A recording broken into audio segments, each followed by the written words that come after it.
আসসালামু আলাইকুম everyone, welcome back to my channel. আজকের টপিক হচ্ছে ফন্ডেন্ট টুলস। আমরা যে ফন্ডেন্ট দিয়ে কেক ডেকোরেশন করে থাকি আর ওই ডেকোরেশনগুলো তৈরি করতে যে ধরনের টুলস লাগে সে সম্পর্কে বলবো। ফন্ডেন্ট টুলস ব্যবহার করে আপনারা যে কোনো কিছু তৈরি করে নিতে পারেন।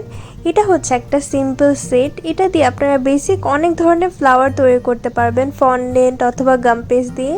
ড্রয়িং করতে গেলে যেমন তুলির প্রয়োজন হয়, একটা কেক ডেকোরেশনের ক্ষেত্রেও এরকম ফন্ডেন্ট টুলস অথবা টুলস প্রয়োজন হয়। আর এই টুলসগুলো খুবই উপকারী। এই ফন্ডেন্ট টুল সেটটাকে আপনারা অনলাইন থেকেও কিনে নিতে পারেন অথবা ডিএনসিসি অথবা নিউ মার্কেট থেকেও এটাকে কিনে নিতে পারেন।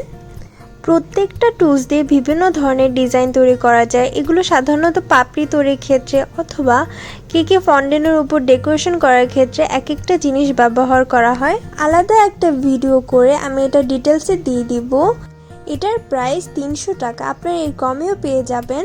Please subscribe my channel and please like this video.